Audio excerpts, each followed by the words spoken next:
So here we are at stop 3, and what I want to point out for the most part is that this dune behind me that I just came down from, so at stop 2 we were on the top of this dune behind me, this is a much steeper side than the original side I came up. So at stop 1 we kind of went up a shallow slope basically, and then at stop 2 we were kind of on the crest of this dune, and then now at stop 3 we're down on the other side. And this side is definitely steeper. In fact, the trail, which maybe I'll post a picture of, is a series of steps to get back at this point. So you have to go up and down steps on this side of the dune, a very steep staircase, as opposed to sort of more gradual steps up and down over a long area on the way here.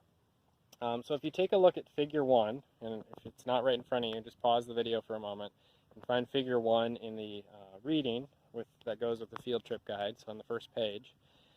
You'll see that there's a diagram that shows foreshore, backshore, and basically something called the established foredune, which is that high part. So the backshore in this diagram, and maybe I'll put it in the video, but you're not going to, just so you can see what I'm looking at. There it is. The foredune in this image is like the big main dune. We are standing right now basically where it says Stoss. So that Stoss side of the dune is the steep side. And one thing you'll notice is that you actually see sand here, right? You can actually see the sand that makes up this sand dune. Whenever you see sand on a sand dune, what you're seeing is an active dune that can still move. So there are no plants at all where that sand is, and there's limited grass and bushes kind of in between where that sand is today. And what that tells us is that wind is still kind of eroding and changing the shape of this dune over time. So all of this area is still an active system that's kind of changing its shape. If I come back here in a few years, it won't look exactly the same as it does in this video right now.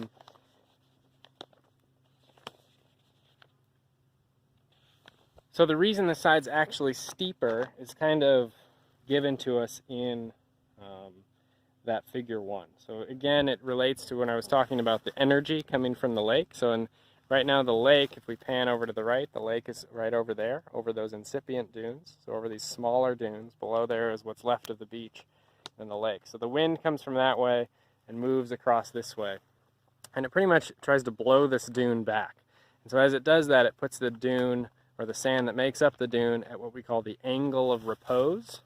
The angle of repose being the steepest angle at which a material can kind of be piled up, basically. So, every single substance has some angle of repose. Sand's angle of repose is right about there. In other words, that's about as steep as you can make sand before it starts to fall down. If I tried to run up this dune, every step that I took, some sand would kind of fall down below me where my feet landed because it's near the angle of repose.